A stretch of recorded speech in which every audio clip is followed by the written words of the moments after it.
The prosecution is not going to get that man today. No, because I'm going to get him.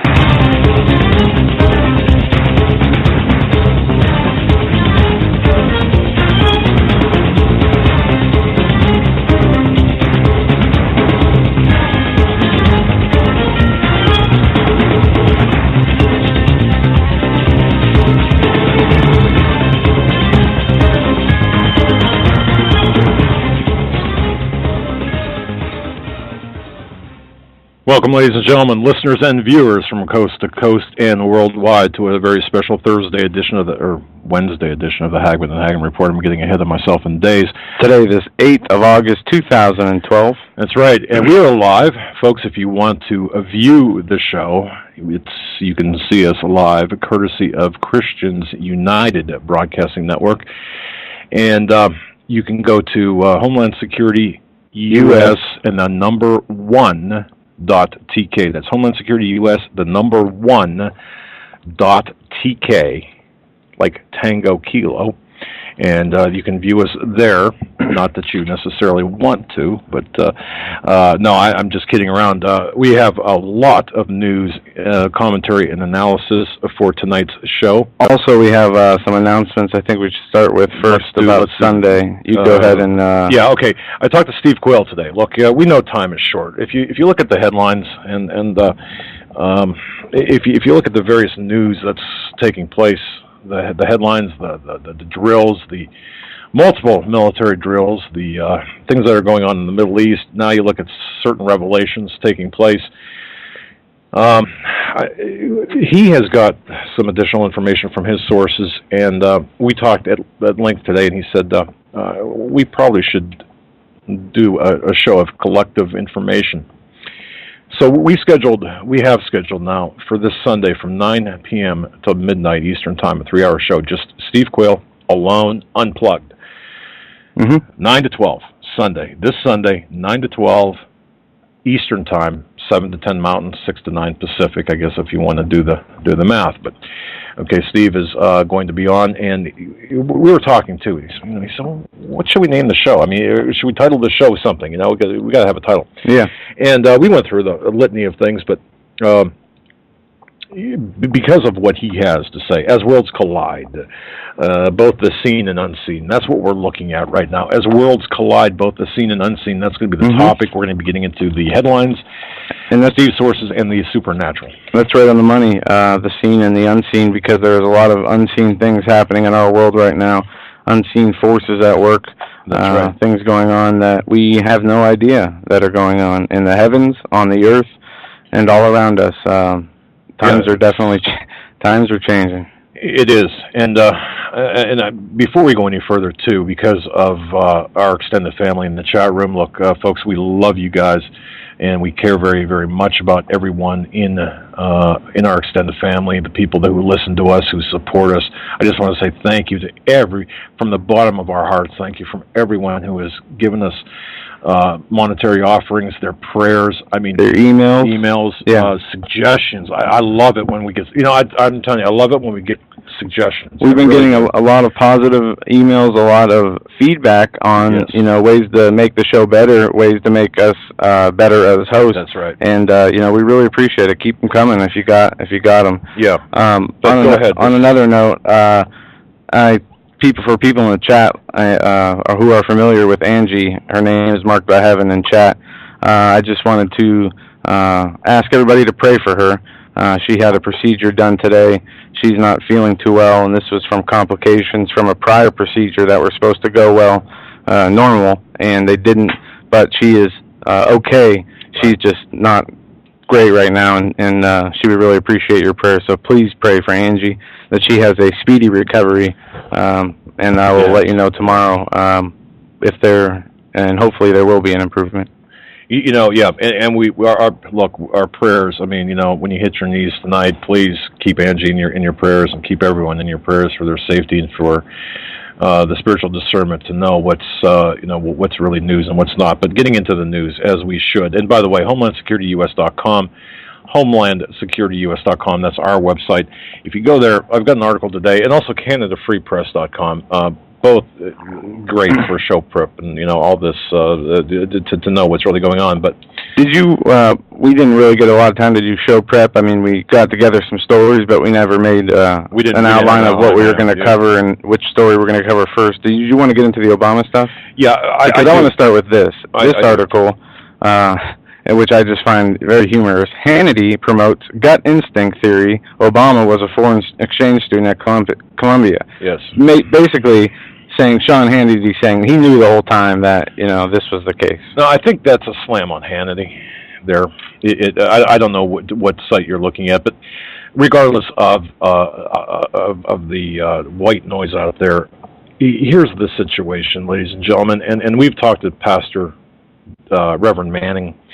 And we've interviewed him. We understand the evidence that he had developed from his citizens grand jury that looked into Obama's time at Columbia. And we respect the work that Reverend Manning has done. James David Manning, that's Reverend James David Manning. And folks, you might know him if you're listening to this broadcast. You might know him as the black reverend that calls Obama the long-legged Mac Daddy. Great guy. Okay. However, Wayne Allen Root. You're right about this article. I'm sorry. All right. Wayne Allen Root came out and here the past a day or two ago and said, "Hey, I graduated from Columbia back in '83. I never heard of Barry Soetoro. I asked my classmates about him. They never heard of Barry Soetoro. They never heard of Barack Obama." And just to cut to the bottom line here, this is something we've already known. And I guess welcome to the party, Sean. Welcome to the party, people. We've already known this. Obama was enrolled as a foreign exchange student at Columbia University, and he most likely received. Now, we are convinced that he was, based on the preponderance of evidence, we're convinced that he was a foreign exchange student at Columbia University. End of story. Period. Reverend James David Manning came out with that. Yeah, I mean, he really hammered the Columbia issue hard. He was on top of that. And when I say hard, I mean 6 months at least straight. He wouldn't stop talking about just that. I mean, that's right. He did a good job of really excellent getting the alternative media into this, because he was one of a very few number of people who were voicing their concerns about this. And this, eligibility issue, the birth issue, the citizenship issue, who is Barack Obama, essentially, was the question. And, amazingly, only a handful of people were really trying to figure out who he was. And this whole country, 10 people maybe, and maybe. Well, you've got I'd maybe say 15 at the very beginning. 10, 15. Still, I mean, a dismal number. Yeah. When you consider that what he has done, especially now, you would think that half of the American people would, be calling them on this, saying, you need to get out of here. Look what you've done to our economy. Look what you've done to, with Obamacare. Look what you've done with the laws that you've created, the laws you've allowed to pass and passed yourself. It's just ridiculous that people don't see it, and they're not going to see it. It's just, if they haven't seen it yet, and there are still people, I shouldn't say they aren't going to see it, there are still people waking up, as evidence from our show, from the Pastor Begley show, people, new listeners, like we said, we were getting emails from all kinds of different people thanking us, saying, we just started listening to your show, we love it. Some criticism, constructive criticism, and I mean, so we know there are new people coming, and maybe they're already awake and they're just finding our show. But I've also talked to a few people who now have a few family members who are starting to really see the evil of the darkness that is running our country. And we have we're going to be playing here in 10 minutes, one half of a video. I gave you guys what the video was yesterday in the chat room, and I forget exactly the title of it. It's a 20-minute video. But it's worth it. Look, folks, you've got to listen to it. You've got to watch it. It's worth it. You've got to take a few items kind of, there's some issues I've got with it. However, the bulk of the video is it's a well-done video, and it's well worth your time to watch it. And if you're listening to this broadcast by podcast, or if you don't have the video, just listen. Yeah, there is only the video is not really important. Right. It's a picture. Yeah, pictures, and the message is really powerful. and I definitely feel that we need to broadcast it on our show because of the value. With that, we are going to get into some stuff tonight that will include Department of Homeland Security orders over a half-ton of high explosives. Yeah, I heard about this on Sunday night. Okay, I heard that there were some things, there were some rumbles about this on Sunday night. Yeah, I had this information. I didn't go with it. I should have gone with it. My gut told me to go with it. I didn't. Well, as you told me before the show, we need to be as careful as we can to make sure we have things right before we put it out there. That's right. We cannot. I mean, something simple I kind of missed earlier today, and you corrected me on it, pointing it out exactly how it worked and what it was and why I was wrong. And it could be a big mistake if I were to have promoted it a certain way. I would be looking like a fool, like I didn't know what I was doing, when really just a mistake of the way somebody publishes an article and how it's read. And you can see I did it with the Hannity article here. Yeah. And that's because I just opened this before the show. But yeah, go ahead with your DHS orders over. I'm getting these. A half a ton. A half a ton of high explosives. This article is from the Intel Hub by James Smith. A solicitation placed today at the government marketplace shows that the Department of Homeland Security, via the TSA, has requested 700 pounds of high-density ammunition nitrate and 700 pounds of A-5 flake RDX, with a delivery date by August 31st, 2012. So in about 3 weeks from now. I believe that it was issued on July 31st. The order came in. And it says that is less than 4 days before the start of the Democratic National Convention. And it goes on to ask, why would the DHS TSA order such material from their statement of work, name of requisitioning officer, National Canine Program, Canine Explosive Section, Section 2 purpose, scopes of the product, service, or outcome. The CES requires the 700 pounds of ammonium nitrate and A5 flake RDX to provide canine explosive training aid. Now, stop right there, because I'm going to tell you something. Okay, we're going to get into this because it's important to not break the flow of this. If you don't need 700 pounds, there's no to conduct canine training. And I've been with Department of Justice officials who have back in the 90s have conducted canine training. There's no need. There's no need for that. That is not the right. That's not the correct reason. Well, listen to this. It says, it goes on to say this. The problem is very clear. As stated, the ATF Law Enforcement Guide to Explosives Incident Reporting document, in order to detonate ammonium nitrate, the use of a booster is required. And that's commercially, is the RDX are used as a booster, while the military will often use TNT as the booster. Okay. Instead of using poor quality analog, aka hamburger, for ammunition nitrate to train dogs, they are requesting high density or Kobe beef of ammunition, AN. And in order detonation, the AN RDX is used. And it goes on to say that to put that amount of explosives into perspective, Timothy McVeigh used 5,000 pounds of an AN and motor racing fuel. RDX has a much greater explosive capacity than racing fuel, and McVeigh was a party to mass murder and destruction that would be on par with these materials being detonated. So what are they buying them for? Unless they have a couple platoons of dogs that they just enlisted. You don't even practice. See, that's the thing. You don't even use this stuff for explosives detection. You use minimal amounts when you do it. You don't even have to enough use for the scent. They've got, it would be like marijuana. They've got, you don't order, let's just put it in perspective. If you're training a drug dog, you don't order 700 pounds of marijuana, even across the United States. Right, that's a good point. There is synthetic compounds to be used. Now, if they want to use this for canine training, I understand that. Fine, but not 700 pounds. No, I mean, I guess what are you going to do? Is that going to be, for the next 25 years of dogs? No, no. Yeah. So the premise of this is incorrect. People have to see through this and not rely on what they're saying. And this, it's just not right. The most important probably statement of this article: the DHS is requesting both components of a binary explosive compound to be delivered to a government facility in downtown Atlantic City, New Jersey.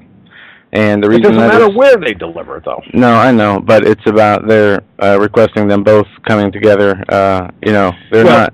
Okay, yeah, it's like the dogs happen in the compound together. Yeah. If a dog needed only 1 ounce of each material in order to be trained and tested, there is enough material for 1,100 dogs at the same time. And that's, again, but the whole premise is wrong, and people have to understand that.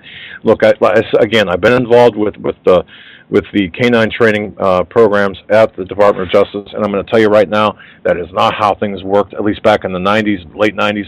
That's not how things worked. And I'm going to get back into this article because I got a lot to say about this, along with the list of things the Department of Homeland Security has been doing to gear up, create, look at the trucks they have in Wisconsin, the military trucks, and what they're doing all over the country with the militarization of police, the checkpoints, illegal checkpoints, the TSA, etc., that expanding.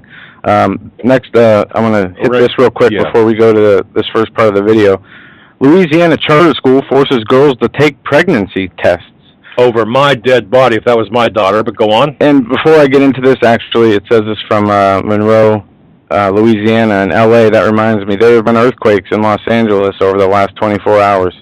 Well, really, the last 24 hours, almost, probably 18 hours. And we have some listeners from L.A. who are talking about, what they've experienced. And I've heard some things from non-listeners that the earthquakes seemed different. It wasn't like the traditional shaking, but what is going on there, we don't know. From what I understand, I did some research. People were pointing out anomalies, and there are sites you can go to apparently monitor heart rings. People were pointing out anomalies in the heart rings around Los Angeles, hours before the earthquake, saying there's going to be an earthquake here. And then it actually happened, and it continues to happen. But I want to make sure everybody's safe. Our listenership that's out there in that part of the country. And let's get back on point. If you guys want to call in and talk about that, definitely feel free to do so. Louisiana Charter School forces girls to take pregnancy tests. The American Civil Liberties Union of Louisiana threatened Tuesday to sue a northeastern Louisiana charter school if it does not change rules that keep pregnant students out of the classroom and require girls under suspicion of being pregnant to be tested. Now think about this. Yes, think about this. Okay, they're going to have, if you're pregnant, say you're, a month pregnant, they're going to take you out of school. And probably the way the school system works, they're going to punish you for not being in school. This is a family planning issue. This exactly. Is exactly where it's headed. They're going to be promoting have an abortion. You're too young. You have your whole life ahead of you. You can get back right into school. You don't have to wait the 9 months. You won't fall behind a year. You won't. You know what I mean? This is actually the advancement of the global family destruction plan is more like it. It's disgusting to hear Bill Gates and Melinda Gates talk about how they are helping women's reproductive health services and helping family planning and. Bill Gates was on a show, or Melinda Gates was on the Colbert Report a couple weeks ago, where she said, I forget how it was quoted, but basically, yes, it's eugenics, but we're rebranding it under a new name, and it's going to be humanitarian, and we really don't want to just kill you, we just want to stop you from living. No, that's not the exact quote, but similar to it. You could paraphrase it any way you want. It's still murder, and it's state-sanctioned murder under the guise of family planning. We also have news about France preparing for war in the Middle East. French citizens are given evacuation plans. We've got U.S. Marines now in the Negev Desert. We've got Ben Bernanke says student loans won't cause crisis. We're going to get into that. We have a student crisis bubble coming up. Over 100 million now receiving federal welfare in the United States of America. That's almost 1/3 of our population. Okay. Exactly. I mean, and we've got urban. We got. And wait. I would just want to go back to this. I did want to mention this because somebody had asked me about this. We do have our soldiers being trained by Israeli Mossad and or Israeli IDF forces in Israel for urban attacks. Okay. So, why? Okay, why? Why are they doing? Because we don't do that in Afghanistan or Iraq. They're preparing for something here domestically. We've got to understand that. We've got to get the word out. The Intel Hub had a kind of a compilation of things, stories, headlines, basically that we're preparing for martial law, and all of this information is not new or should not be new. Hopefully, we will have a source calling in connected to the military about this in tonight's program. Now, that's tenuous because I'm not sure we were not able to really pin down this source or a time. Now, having said all that, look, we're going to go right to this video, folks. Listen to this video because this encapsulates basically all of what we're talking about. We're going to play this in two parts, 10 minutes now and then 10 minutes at the top of the hour. But listen to this first 10 minutes. Get your focus into this because, folks, you've got to listen to what the narration is. Now, you might not agree with some of the minor points on this. That's fine.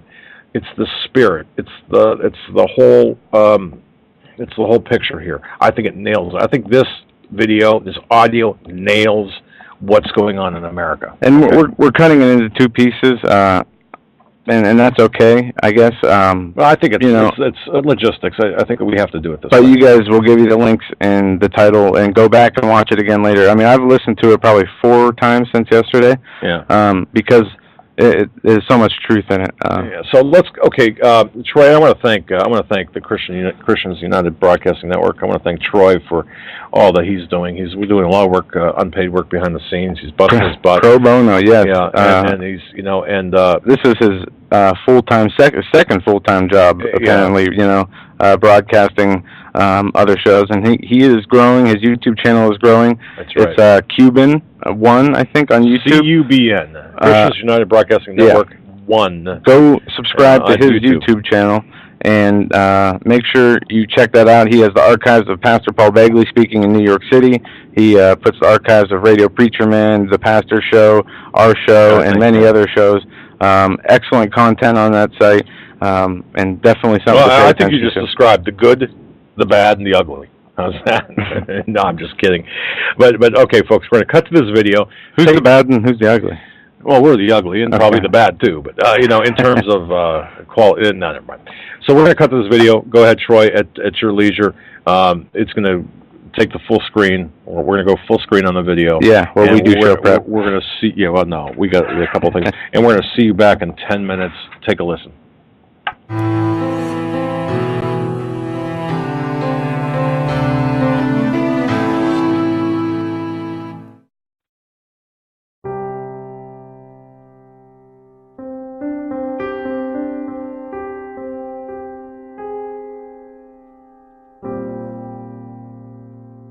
You cannot begin to imagine in how many ways the world is the opposite of what you have been taught to believe. You see the guy who sells drugs to willing customers so he can feed his family as the scum of the earth, while you see the hypocrite who gives away stolen money in the name of government as a saint.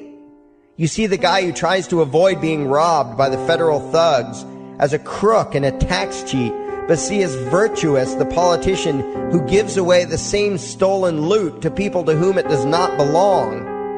You see the cop as a good guy when he drags a man away from his friends and family and throws him in prison for 10 years for smoking a leaf.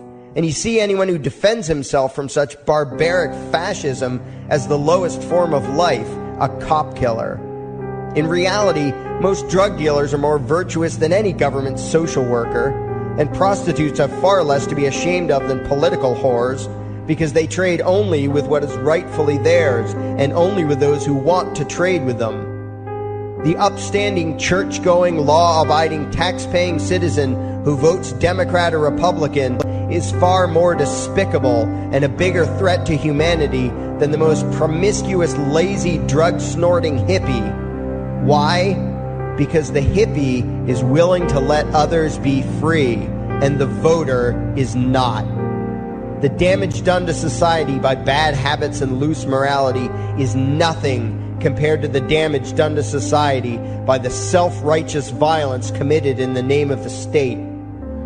You imagine yourselves to be charitable and tolerant when you are nothing of the sort. Even the Nazis had table manners and proper etiquette when they weren't killing people. You think you're good people because you say please and thank you? You think sitting in that big building on Sunday makes you noble and righteous? The difference between you and a common thief is that the thief has the honesty to commit the crime himself, while you whine for government to do your stealing for you. The difference between you and the street thug is that the thug is open about the violence he commits, while you let others forcibly control your neighbors on your behalf. You advocate theft, harassment, assault, and even murder, but accept no responsibility for doing so. You old folks want the government to steal from your kids so you can get your monthly check. You parents want all your neighbors to be robbed to pay for your kids' schooling. You all vote for whichever crook promises to steal money from other people to pay for what you want. You demand that those people who engage in behaviors you don't approve of be dragged off and locked up, but feel no guilt for the countless lives your whims have destroyed. You even call the government thugs your representatives, and yet you never take responsibility for the evil they commit. You proudly support the troops as they kill whomever the liars in D.C. tell them to kill, and you feel good about it.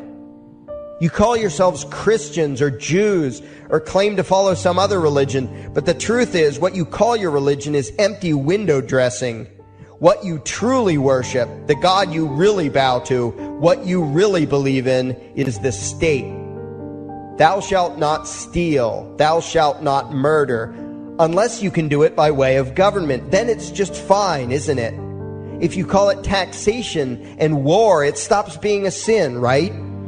After all, it was only your God that said you shouldn't steal and murder, but the state said it was okay. It's pretty obvious which one outranks the other in your minds. Despite all the churches, synagogues, and mosques we see around us, this nation has one God and only one God, and that God is called government. Jesus taught nonviolence and told you to love your neighbor, but the state encourages you to vote for people who will use the violence of government to butt into every aspect of everyone else's life. Which do you believe? To those about to stone a woman who had committed adultery, Jesus said, "Let him who is without sin cast the first stone." But the state says it's perfectly fine to lock someone up if they do something you find distasteful, such as prostitution. Which do you believe? The Christian God says, "Thou shalt not covet," but coveting is the lifeblood of the beast that is the state. You are taught to resent, despise, and hate anyone who has anything you don't have. You clamor for the state to tear other people down, steal their property, and give it to you. And you call that fairness. The Bible calls it coveting and stealing.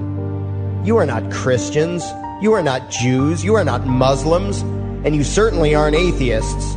You all have the same God, and its name is government. You're all members of the most evil, insane, destructive cult in history.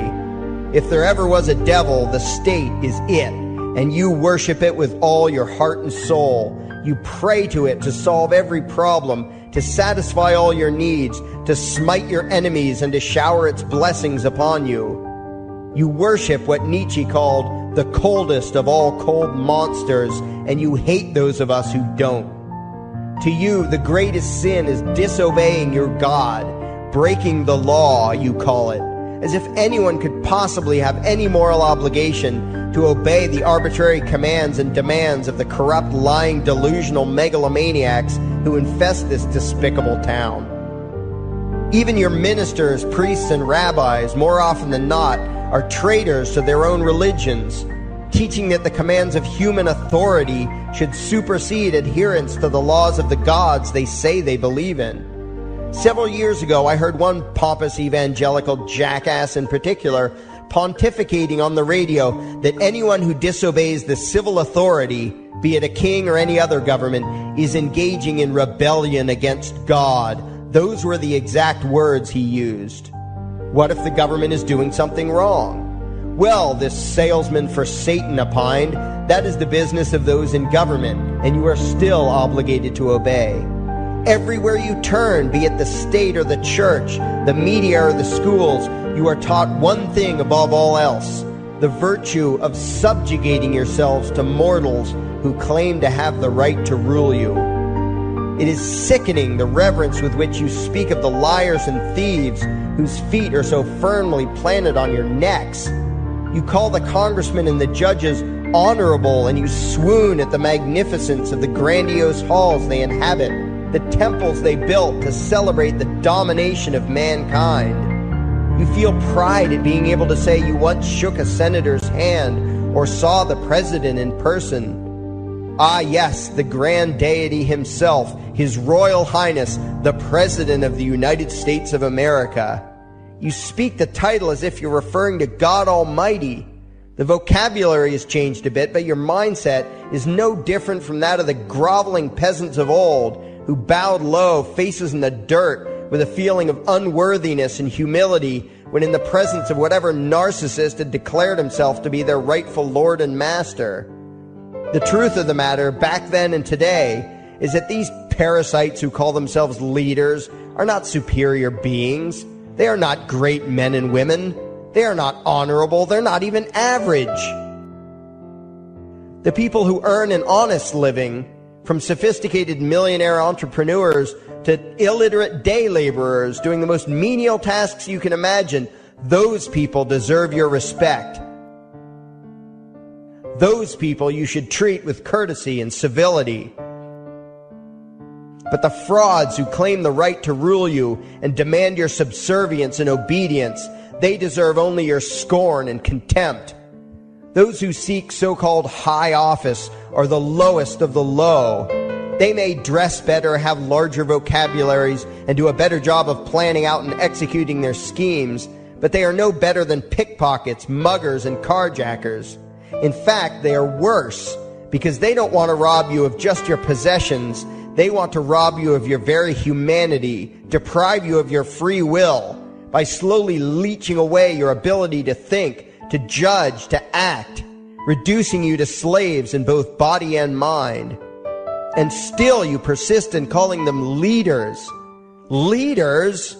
Where is it that you think you're going exactly that would require you to have a leader? If you just live your own life and mind your own damn business, exercising your own talents, pursuing your own dreams, striving to be what you believe you should be, what possible use would you have for a leader? Do you ever actually think about the words that you hear, the words that you repeat? You parrot oxymoronic terms such as the leader of the free world, even pretending for a moment that there is some huge journey or some giant battle. Let's break right there. Yeah, that is a video. I don't want to, well, wait, we don't want to talk over. Okay, there we go. We're back. All right. No, I just wanted to, I posted a link in the chat room. It's called The Complete and Undeniable Truth by Larkin Rose on YouTube. We're going to play the second half after the top of the hour break, and it is important, and this is why we're playing it. I know, people can watch YouTube videos any time of the day, but the content and the message in this video was, so, touching to me. I found it very powerful, and it spoke to my heart, so I wanted to make sure we played it on air so you guys had the opportunity. I posted it on Facebook and Twitter and posted in the chat room last night, but it's an important enough audio video that we need to play it on our show. Exactly. Now, look, there's a lot of white noise out there right now. For example, Joe and I were talking a little bit before the show about the fact that the Wisconsin shooter's girlfriend was arrested on felony gun charges. Okay, look, folks, don't turn your attention to the collateral information being offered by the mainstream media about this. It is not necessary. There's nothing there. It's a dry hole of information. What's important right now, and folks, I cannot tell you the urgency behind what we need to tell you about right now. We're getting reports right now from solid sources, And we'll be going to the phones as well. But folks, listen to this. Solid military or military. I'm not going to get into who gave me this information. But a lot of our American C-130s have gone on Bravo alert. There's not a lot of information about this, but it has to do, we suspect, and I say we, I join others, the source as well. It has a lot to do with preparations being made for some sort of domestic event happening here in the United States, perhaps the enforcement of martial law. And look, I'm not saying this lightly. I would never, in a million years, say, look, I believe martial law is coming. If I really didn't think that there was a possibility, because we are now witnessing a convergence of events. You've got Wayne Allen Root, who is the most, shall we say, the most visible now. Kind of like a Donald Trump with the birth certificate. Now we got Wayne Allen Root talking about Columbia birth certificate. This could lead to a constitutional crisis of proportions. You've got Pelosi, Reid, you've got Jarrett, Axelrod, all of these individuals right now who are protecting the president to a traitorous extent. Obama and Wayne Allen Root, if you can, folks, you can search this on your own. There's an 8-minute clip. He was on the Joe Pags show today. He's a radio talk show host, well-known talk show host. Wayne Allen Root was on with Joe Pags, getting into information according to what Wayne Allen Root got. And again, these are all tied together. So just bear with me on this. Somebody from Breitbart news organization contacted him at 4 o'clock this morning. This guy from Breitbart was in Jakarta, Indonesia, was claiming to have hard copy documentation that Obama attended Columbia University as a foreign exchange student. In other words, we have in the White House, could have shortly documentation that the guy in the White House is in fact a foreign entity, and that would cause a constitutional crisis. Yeah. Now, could this be, perhaps, Joe, let me ask you this. We're seeing now the DHS, U.S. military, making final preparations, for what looks to be like domestic martial law. Could this very well be just that? Absolutely. Okay. Could this be the trigger? Or will it be an economic, or Middle East, or the entire, it could be all of these things, okay? Now, again, right now what we're seeing, we're seeing, again, C-130s under Bravo alert. Now, look, I'm going to get a ton of emails tonight from military sources saying, well, no, it's because of Syria, it's because of this, because of that, or it's normal. No, it's not normal under these circumstances. Don't let people tell you otherwise. No, and we have a lot of questions in the chat room about the definition of Bravo alert. Well, okay, look, I'm not, I missed the military by, 11 months for Vietnam, so honestly, we're going to have to rely on, in fact, if I can get a hold of Sarge, or if Sarge can call in. Sarge, if you're listening, give us a call, because we need to ask you some questions about this Bravo alert scenario with C-130s and other troop movements across the country. But we're witnessing rail transports, which, look, admittedly, a lot of the transports that you're seeing photographs of are normal. However, it's okay. You've got to know what to look for. If you see a video of tanks on rail cars being transported across the country, or from one place to another, a lot of that is normal. They used to be covered by tarps back in the 60s during the Vietnam War. They're not anymore. Okay, but that's nothing. But you've got to know what to look for on how the tanks are being transported. Are there guns mounted? What is on the tanks? What equipment are showing on the tanks? That's what tells the story. Okay, because we have a lot of disinformation, misinformation, and a lot of good-hearted people trying to say, look at this, look, this is proof. No, it's not proof. Okay, not what you're showing, and that can be easily discounted by people who are in the know. They could say, no, you idiot, and slap them up the side of the head. Quit hyping up the people. That's what's important here. We have to know what to look for. So, Sarge, if you're listening, I please call in and give us your wisdom with respect to the military, with respect to the Bravo alert scenario of C-130s as far as I know, perhaps unprecedented in modern times domestically in this scenario, and also the troop movements, because we have to separate the wheat from the chaff. We've got to separate the disinformation and the hype from what's actually taking place. That's our job as watchmen. Okay, that's simple as that. And Sarge had given me some information about this earlier. I think it was yesterday. Basically saying, well, now what I'm seeing here, and here, meaning different parts of the world. This is what we should be concerned about. And the fact of the matter is, there is absolutely no reason for the United States military to be practicing urban exercises in cities across the country, except to condition the populace. And they're not just practicing; they are enforcing the law. They say in Wisconsin they're doing drills, but they are being the police. Yes, they have been given, or I don't know if they've been given, but they are utilizing police powers in Wisconsin, and that's an important distinction, ladies and gentlemen. When you've got a group of military practicing in an urban setting, that is a closed. That should be, well, it shouldn't happen. But since it has happened, that should be a closed environment. But you've actually got them working now with the police departments and against the Posse Comitatus Act. Okay, so it's complicated to the extent that there's overlap here that should not be. Okay, again, you might have a 5-star or 4-star general call in and say, no, wait a minute. You're spreading a bunch of hype. This is all baloney. You're scaring the people. We do this because we're practicing in an urban setting.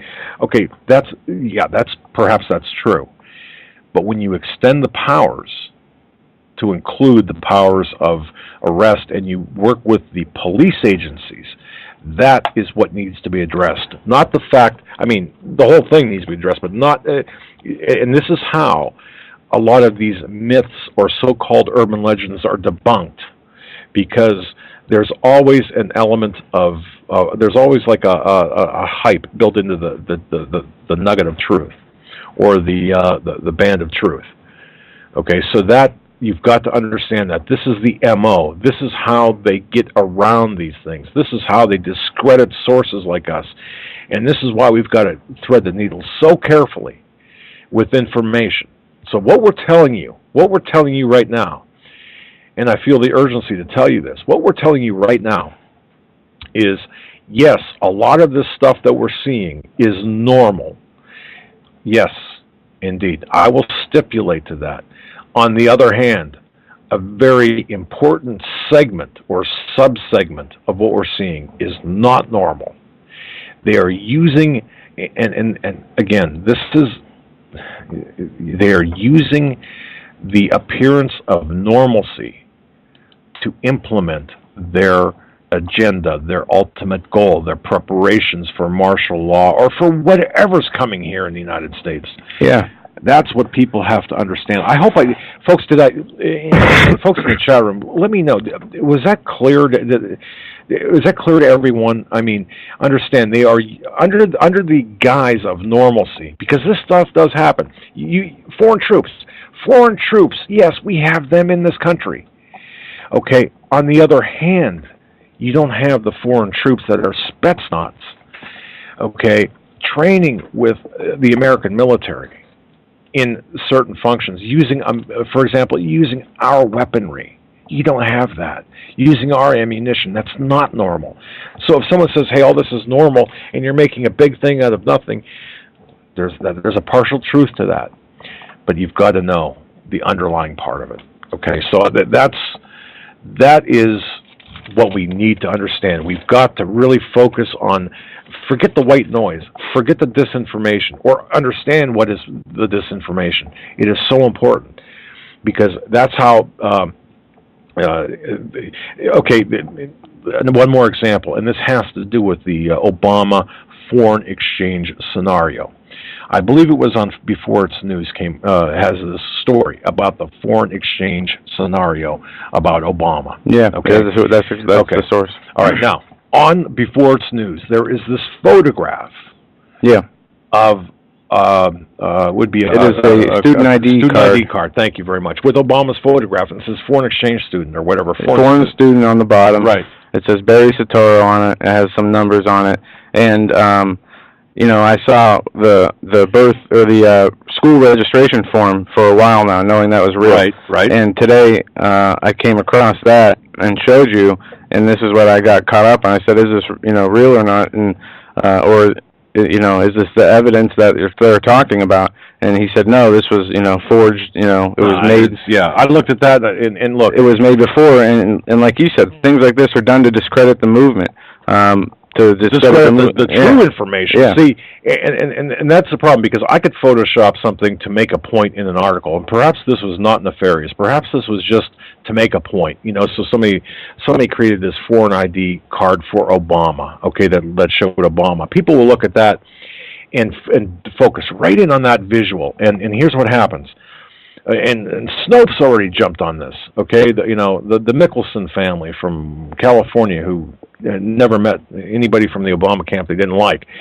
Snopes jumped on this, and instead of focusing on the information in the article, which is factually correct as far as the quotations or the citations by the people making them, they focused on the photograph, the visual aid, or this image, and said, "Nah, that's not true."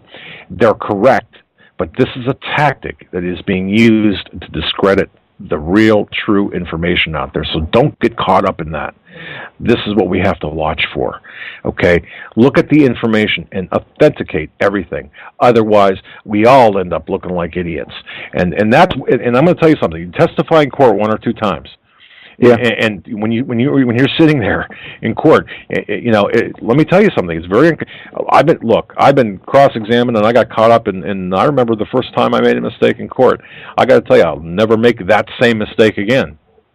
3 hours worth of, man getting hammered, and you have a tendency to remember that.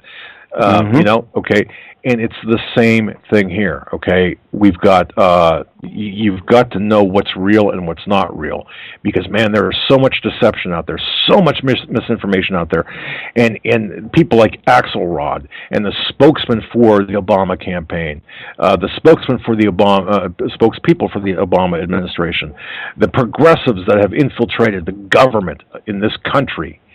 And these are the people that are going to jump on this and say it's all false. So watch carefully, use discernment, and that's why you've got your gut instinct, you've got your intellect, you've got what's in your heart.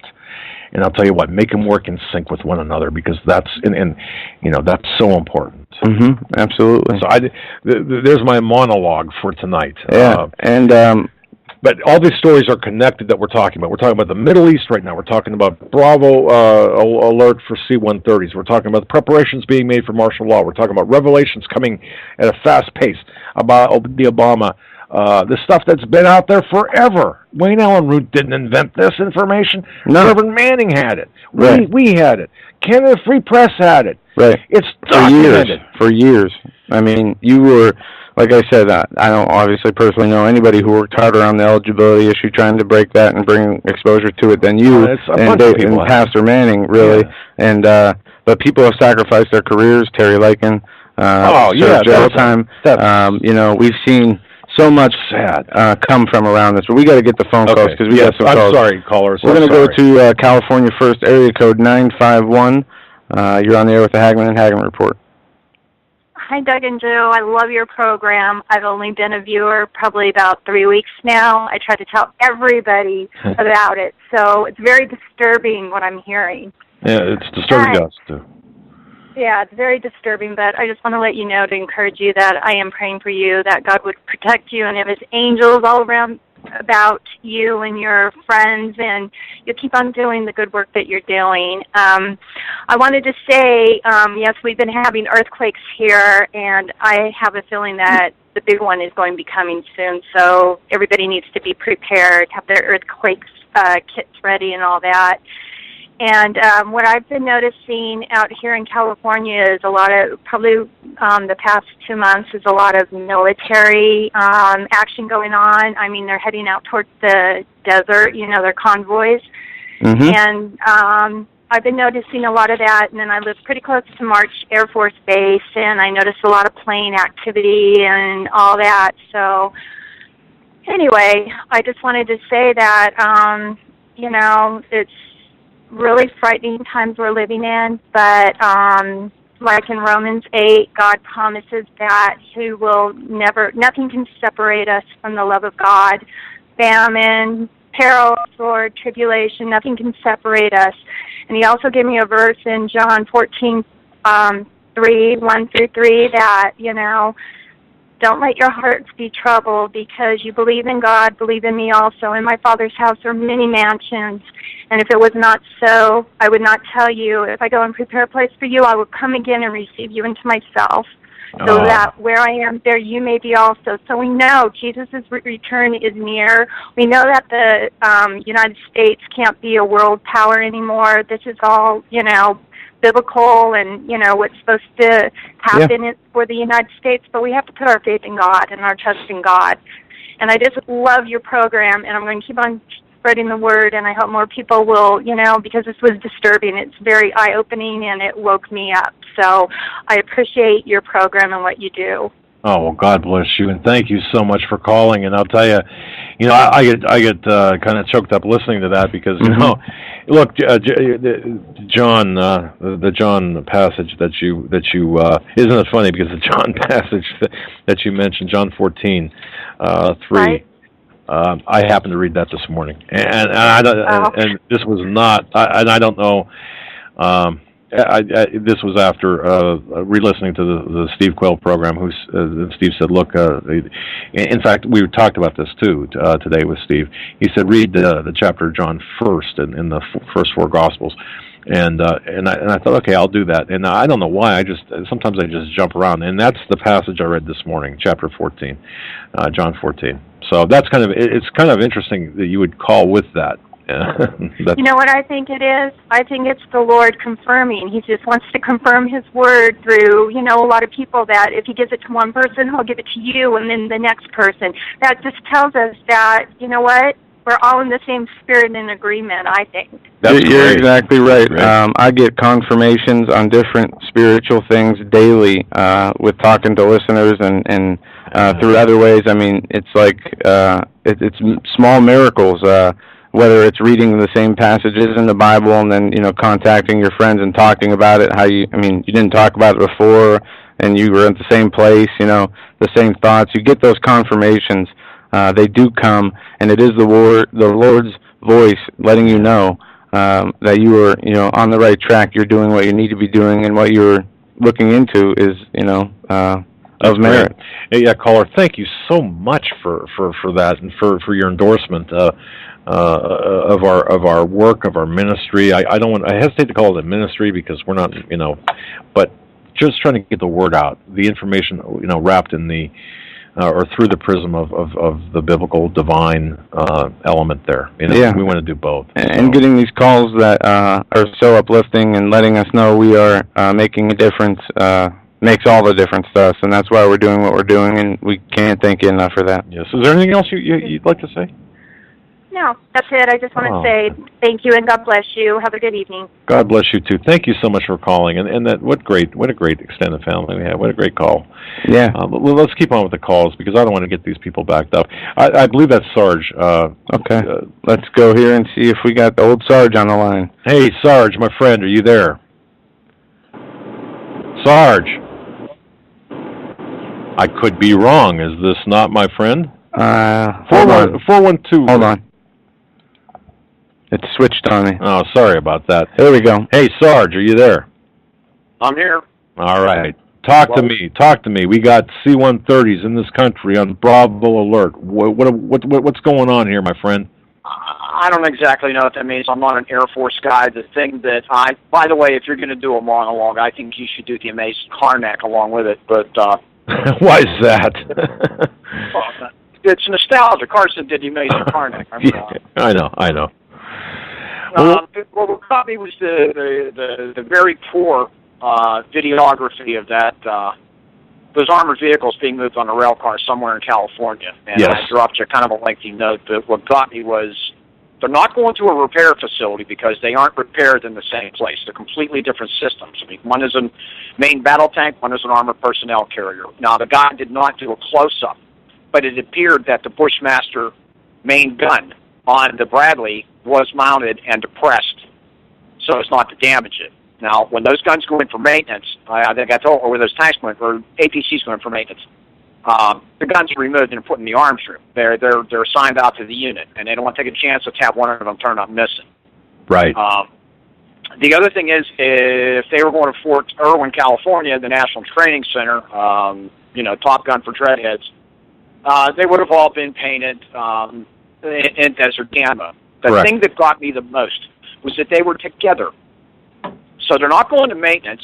They're probably not going to Fort Irwin, but they deploy together, an armored unit. It uses Bradleys for scouts, and then the M1 Abrams for its main battle tank. If you Google the battle for 73 East thing in the first Gulf War, you'll see how that combined arms thing works. That's the thing that got me the most, is they were together on rail cars, and I counted. He kept moving the camera back and forth. I counted over 100. That's a division. A division armor division is 250. Okay, so, hang on, Sarge. Now, folks, for those of you just joining us or not knowing the backstory on this, there was a video. I think maybe Alex Jones might have played it. It made a lot of rounds along in the internet, and it had some profanities in the beginning. That's how I identified it being the same one. Yeah, it was kids videotaping rail cars with tanks on them. And it was in California. These tanks were not based on the geo tagging of the video. They were not. This was going inland. It was not going out to a coast. It was going inland. So, and they were not desert camouflage. They were green and camouflage. Right, exactly. And now, for every and just another. Hold on, Sarge. Just another for another background for ladies and gentlemen. For every, we'll say 10 videos, photographs, bits of information I send to Sarge for vetting, he sends back, hey, you know what? This is normal. This this is not what it's purported to be. This is, because he's got an extensive military background and the current context to go with that. So this is how one of many ways in how we vet the information. But this last one, he said, wait a minute. And of course, you just heard his response. The fact that they had their gun. Now, that's a big thing, right? The fact that they had their guns attached? I mean, that's big. The Abrams would not have its gun taken off because it's too heavy and too hard to put it back into the turret in its glacis plate. But the Bushmaster cannon that's on a Bradley is light enough that 2-3 men can take the thing off and put it in an arms room. Okay. You're not going to take the main gun off an Abrams and steal it. So they're not worried about that as much. They lock the hatches up so you can't get in, and they obviously go to some place that's in a secure area, but they're not taken to the same maintenance. Now, those Bradleys have to have their engines rebuilt, their systems upgraded. I mean, every so often, so does the Abrams. You can pull a motor out of an Abrams half an hour. Really? That's how fast they come out. Yeah, they're real quick. They're real modular. All of them are. The Leopard. It takes me a half an hour to find the oil in my car. I mean, okay. You're easier in a car. Far easier. You can rip a motor out of one of those things, and what they're meant to be. They're meant to be the ease of maintenance. Okay. It just some of the stuff I get sent. One guy sent me, look, the New World Order's coming. It was a World War II German half-track Hanomag on the back of a flatbed, and painted in World War II colors. So I wrote him back. I said, sorry, buddy, this is going to a museum or a high-end collector because people collect this. This looked different because they were just all together, and they're not going to maintenance, they're not going to Fort Irwin. Where are they going? And begs the question. Well, okay, now, Sergeant, look, I tell you what, and folks, of all I trust a handful of people, basically, in terms of this type of information. This is a guy I trust because, like I said, for every 10 photographs, videos I might send to him, he I don't think he's ever said, hey, this is something to really look at, except for of late. Now, Sarge, what's your best guess of what's going on here? Yeah, I mean, what is going on? Did you read the Washington Times this morning? I read a whole lot. I can't. Column that was posted. It was posted. Civil War 2016. It was about that paper that some military officers apparently authored about. Yes. They're going to Tea Party terrorist or Tea Party uprising in South Carolina. That was a scenario of the using of U.S. military on. And if I'm not wrong, Posse Comitatus got repealed. I think I read that somewhere. Yes, if not outright, it was. I mean, it was. I see conflicting reports on that, and I think 2007 or 2008, they said it was some policy change there. Where that's and the other thing is that the state governors don't have control of their National Guards anymore. They're basically federalized. And, they can unless they would choose to tell their guys to stay not deployed, don't show up at the Reserve or Guard Center. The other thing you have to look at with any of these movements is if you read the bumpers of any military vehicle, it will tell you certain things about what unit it belongs to. It could say, if they're National Guard, they'll say NG. If they're Army Reserve, they will say AR. And this time of the year, no, it is not unusual to see those things because it's annual training. Right. They're going to all the annual training sites right around now. And folks, July, August is when they usually do. So that in itself. Now, this whole Air Force C-130 thing, I've seen them around here, but we have an Air Guard, Air Reserve base not far from here, so that isn't terribly unusual. But when you see lots of them, that's when stuff's been moved. I mean, when they're coming in every couple minutes, then now that's a tactical aircraft, not a strategic aircraft like the C-17, but Glowmaster, but. When you're seeing lots of stuff, and I wish that guy had been a better videographer who zoomed in on those a little bit, but it looked like the Bushmaster guns were mounted in the turret, and the gun was suppressed so as not to be damaged in shipment. But where they were going, you got me, man.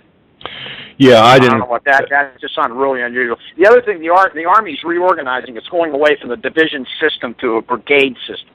They're gonna break it down into more nimble units. So it's not as cumbersome to deal with. And like I said, that's a lot of armor. Well, a lot of armor.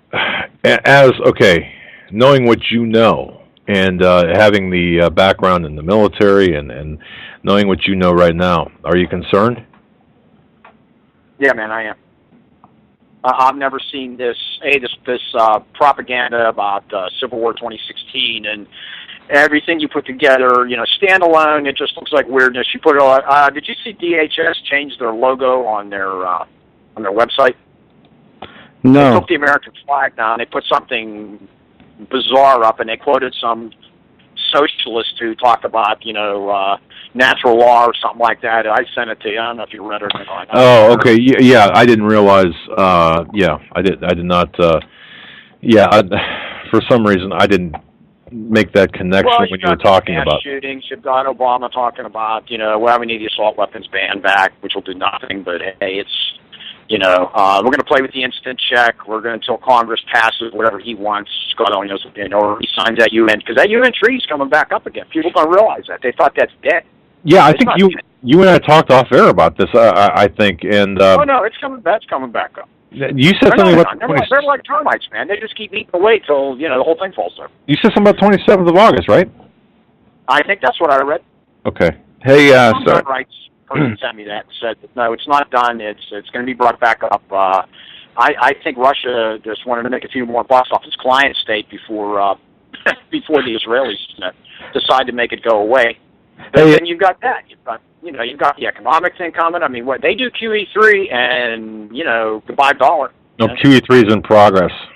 And Sarge, yeah, I mean, it's good night, Irene. I mean, if I could say hello to a $10 quart of milk. Kind of switching gears here because I know you might have information on this.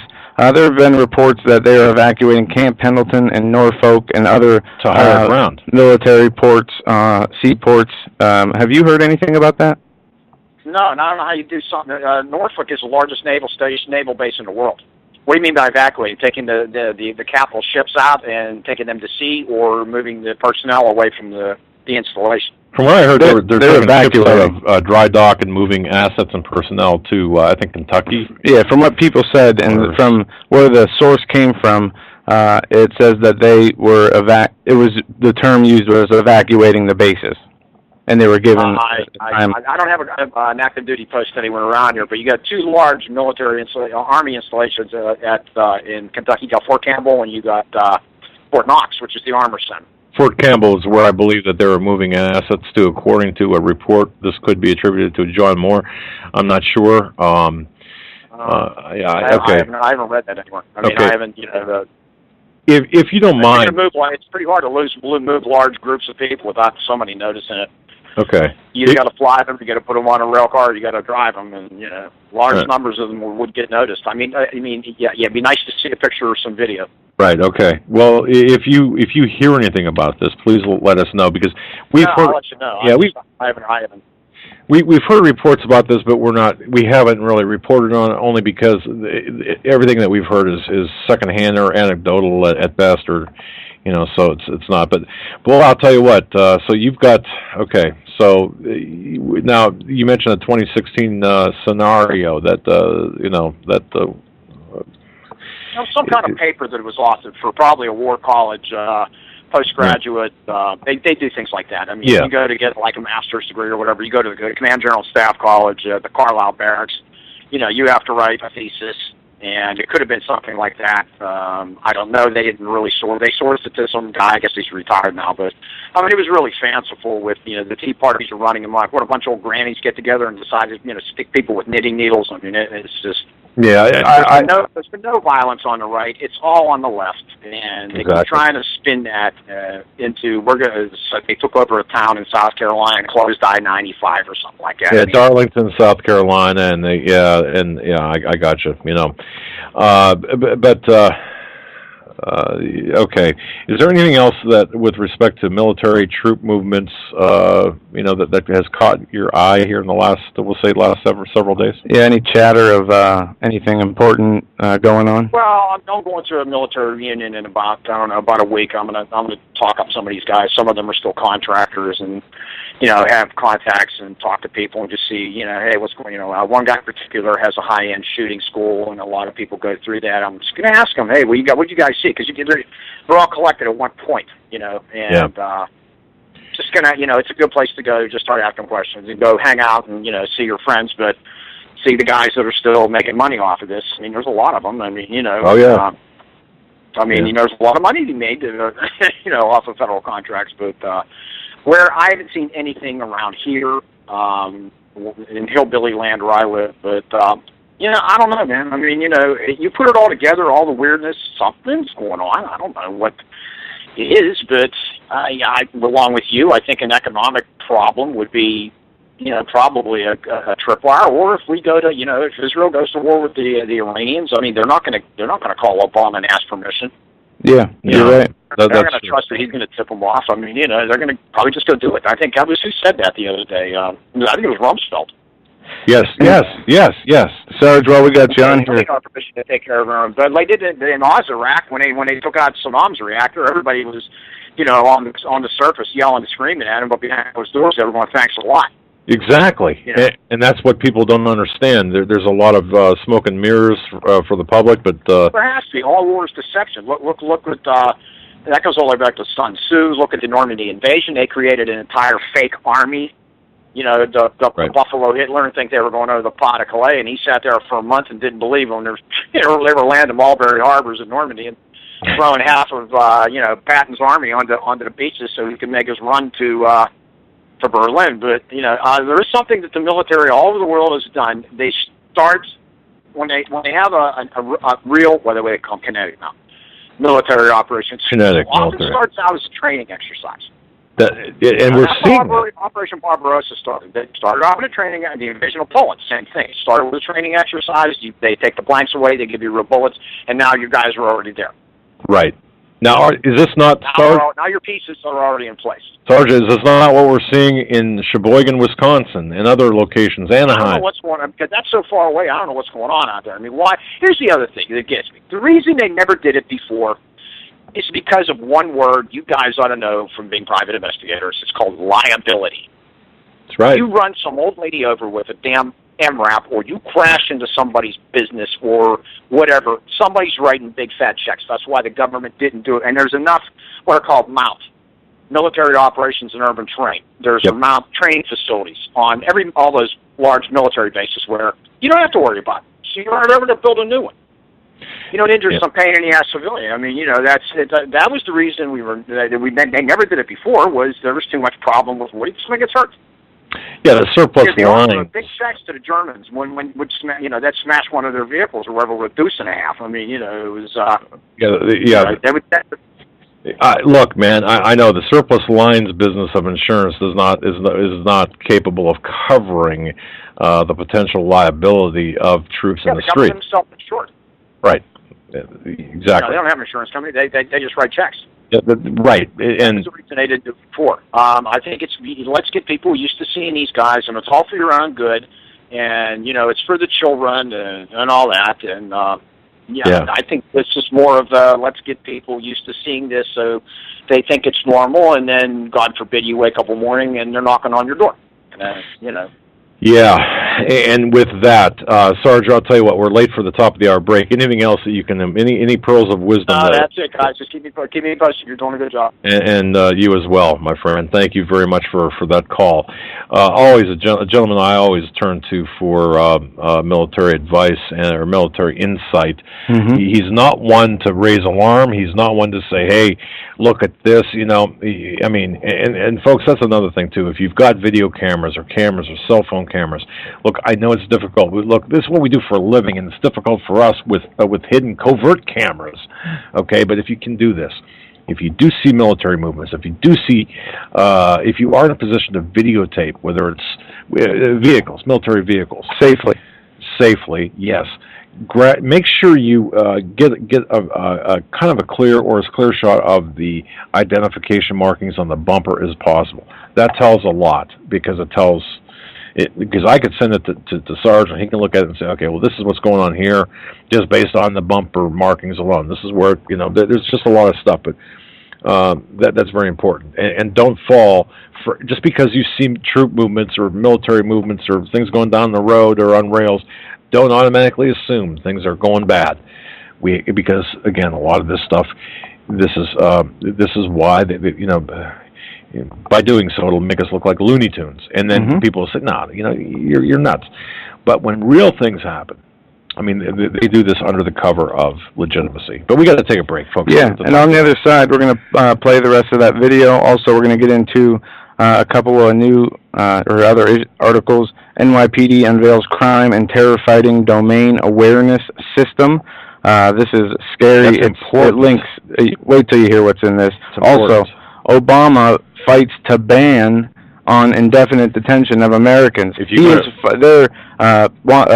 have passed laws to ban the NDAA. I have not read this whole article, but I wrote an article. Yeah, I wrote the article. And you did write an article. Okay, I wrote the article behind the scenes of Obama and the NDAA. Obama is fighting. Remember that signing statement? Yeah, he put the language. He asked for that language to be put in the bill and to include American citizens, according to Senator. I think. Look, it doesn't matter. Yeah. Here's the bottom line. You go to HomelandSecurityUS.com. I'm not pimping out my website, but there's an article called Behind the Scenes Obama and the NDAA. Yes. Read that article, because I'm going to tell you, there's a link to that article is the 68-page report, 68-page ruling that tosses out Section 1021 of the NDAA, and nobody's reporting on this. Nobody. Yeah.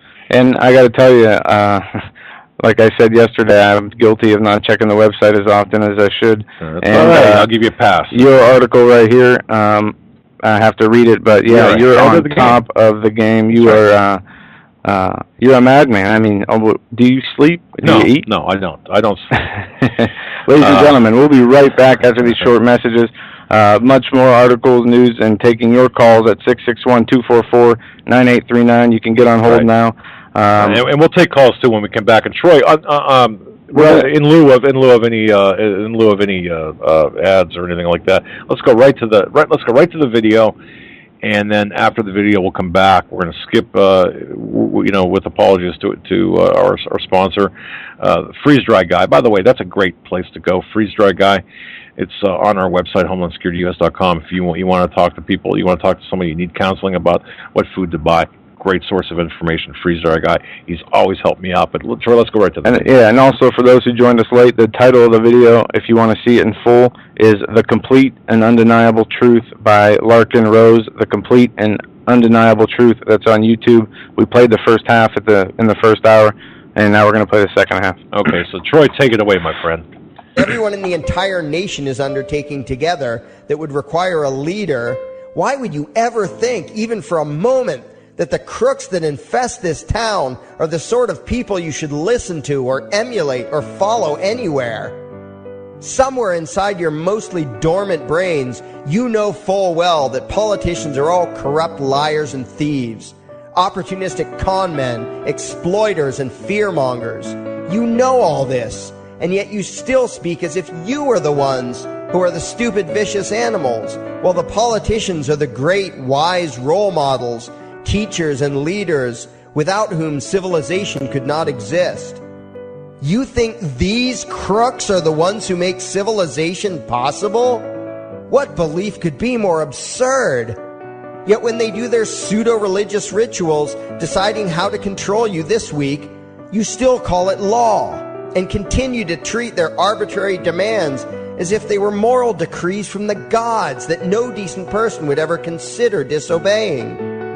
You have become so thoroughly indoctrinated into the cult of state worship that you are truly shocked when the occasional sane person states the bleeding obvious. The mere fact that the political crooks wrote something down and declared their threats to be law does not mean that any human being anywhere has the slightest moral obligation to obey. Every moment of every day, in every location and every situation, you have a moral obligation to do what you deem to be right, not what some delusional bloated windbag says is legal. And that requires you to first determine right and wrong for yourself, a responsibility you spend much time and effort trying to dodge. You proclaim how proud you are to be law-abiding citizens and express your utter contempt for anyone who considers himself above your so-called laws, laws that are nothing more than the selfish whims of tyrants and thieves. The word crime once meant an act harmful to another person. Now it means disobedience to any one of the myriad of arbitrary commands coming from a parasitical criminal class.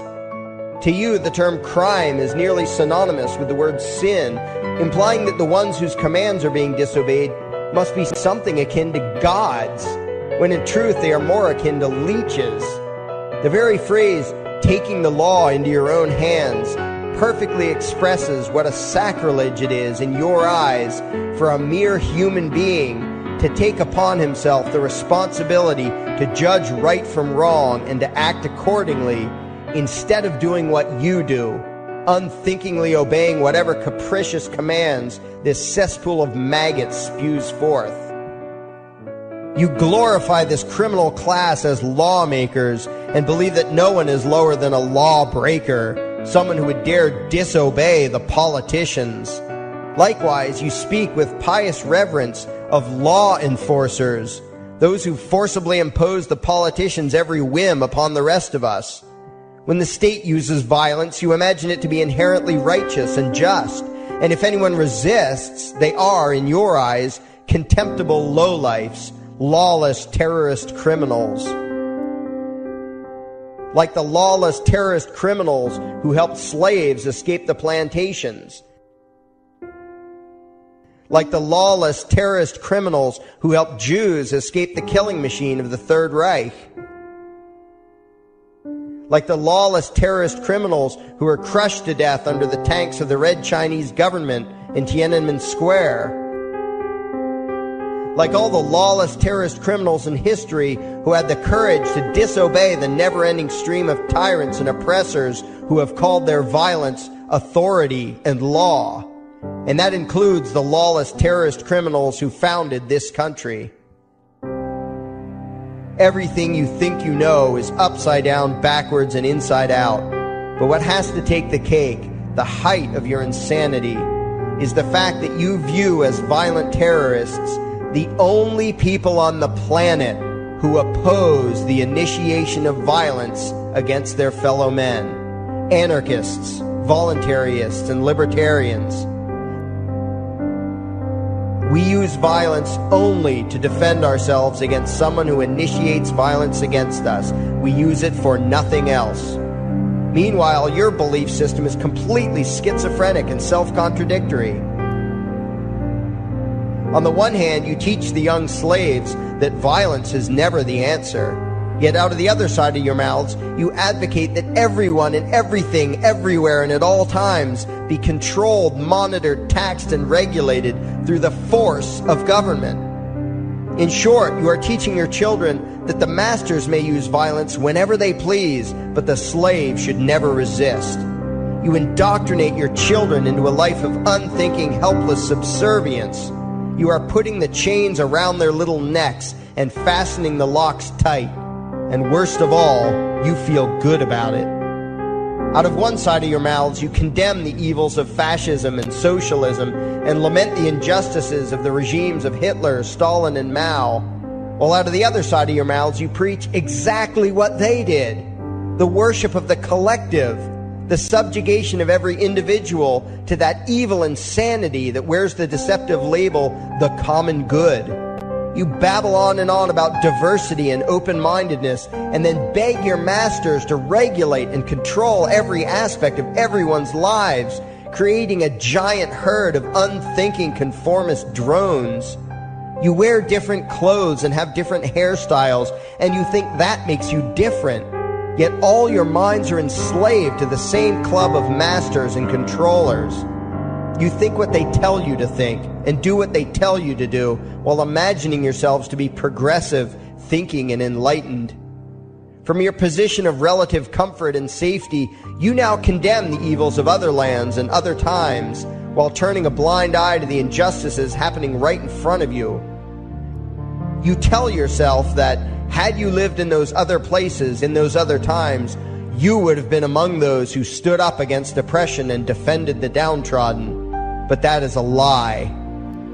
You would have been right there with the rest of the flock of well-trained sheep, loudly demanding that the slaves be beaten, that the witches be burned, that the nonconformists and rebels be destroyed. How do I know this?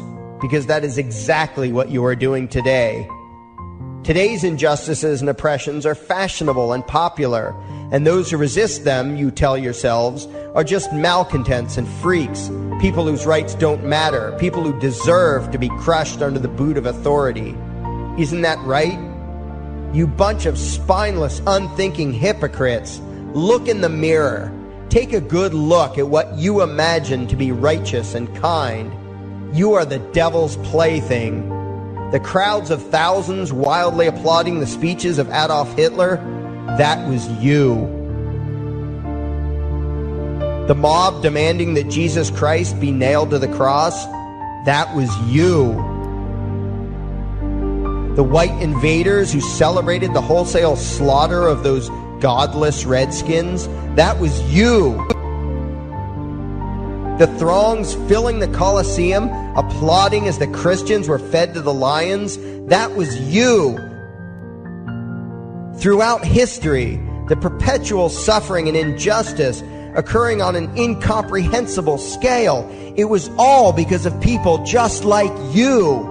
The well-trained, thoroughly indoctrinated conformists, the people who do as they're told, who proudly bow to their masters, who follow the crowd, believing what everyone else believes and thinking whatever authority tells them to think. That is you. And your ignorance is not because the truth is not available to you. There have been radicals preaching it for thousands of years. No, you are ignorant because you shun the truth with all your heart and soul. You close your eyes and run away when a hint of reality lands in front of you. You condemn as extremists and fringe kooks those who try to show you the chains you wear because you don't want to be free. You don't even want to be human. Responsibility and reality scare the hell out of you, so you cling tightly to your own enslavement and lash out at any who seek to free you from it. When someone opens the door to your cage, you cower back in the corner and yell, "Close it, close it." Well, some of us are finished with trying to save you. We've wasted enough effort trying to convince you that you should be free. All you ever do is spout back what your masters have taught you, that being free only leads to chaos and destruction, while being obedient and subservient leads to peace and prosperity. There are none so blind as those who will not see. And you nation of sheep, would rather die than see the truth.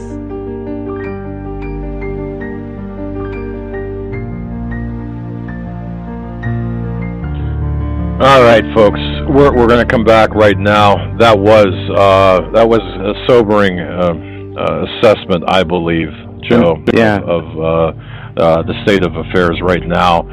And I know we've got callers that we need to get to, but go ahead. I mean, we could spend a whole show breaking down what this gentleman stated, because there is so much content in here. I urge everybody to go listen to it again after the show. If that's the first time you heard it, the complete and undeniable truth. And he's right when he's saying, the people who supported and cheered for Hitler, that was you. The people who supported the slaughter of Christians, that was you. He's talking about the people who are stuck in this left-right paradigm. That's right. Like we talk about, worried about their own things, very selfish, ungodly. The society of mindlessness that we have, that people care so much about things that are so valueless, when things that are so valuable are free and good, and people yet run away from that. And the injustices of society, as a state-sponsored murder, he hit the nail on the head with that. We are taught, as we should be taught, that violence is never the answer, only in defense of oneself after being attacked, or your life is in danger. Yet it is okay when the state commits violence, as they say. Yeah, and that's what he means when he says your God is government. Even the churchgoers, and he's talking about the people who aren't awake, the people who are stuck watching Fox News and MSNBC and sticking to the Democrat, Republican polls and stories like it's their life, like people who are addicted to sports and music, etc. He made a statement in there. He said that the moral degradation of society doesn't even compare to the damage done by the people who do nothing when things are when you should speak out against evil. And he's correct, because if the people speak out, the moral degradation slows down and stops. But that was right on the money. We can't continue to talk about this because I could spend the rest of the show. Yeah, and it was very touching, very emotional video. And I just encourage everybody to listen to it again. Just the audio is good. But I'll tell you what, let's go. Let's take a phone call. I know that we're short on time, or people have been waiting for a while. Yeah. Let's go to the 325 area code. You're on with Doug and Joe. Hey, Doug and Joe. How are y'all doing? Good. Thanks for being patient with us. Oh, not a problem. What's on your mind? I'm sorry. Well, I'm the one that wrote in about that C-130 thing today. Okay.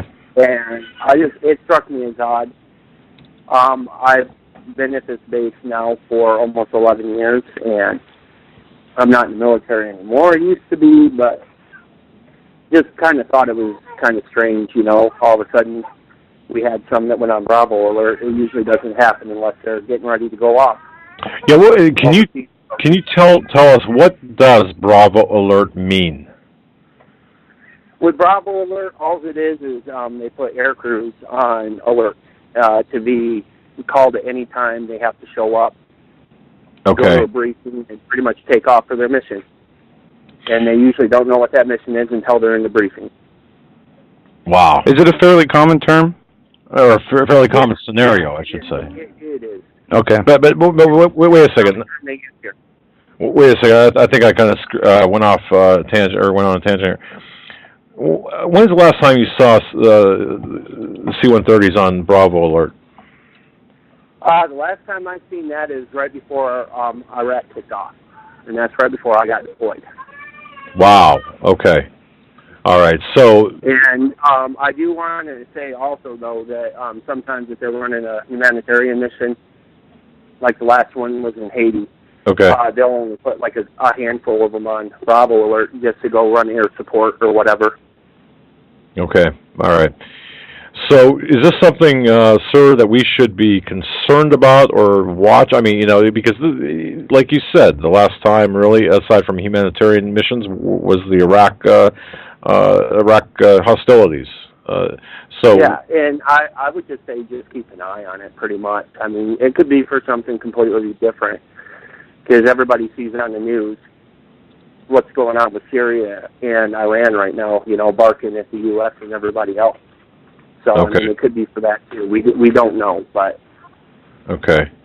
Is there anything else that you, and I know you, like I said, you were on hold for a while, and we appreciate that. Is there anything else that you should, and I want to thank you for sending me that email today and for alerting me to this, because I think, alerting us to this, I think it's important, because this is a piece of the puzzle. Is there anything else that you, that you've got that you want to share? No, I mean, that's pretty much it. I mean, I'm kind of limited now to my knowledge as it was before when I was in the military. We got told a lot more. I get bits and pieces of information from meetings and people I talk to, and that's just about it. So just keep your eyes and ears open, and just like you were saying before, if you have a video camera or anything, start recording it and speaking out about it. Very good. Very good. All that wait time for this. I want to thank you so much, and please, via email, keep me posted. I know that we've got to keep some level of anonymity here.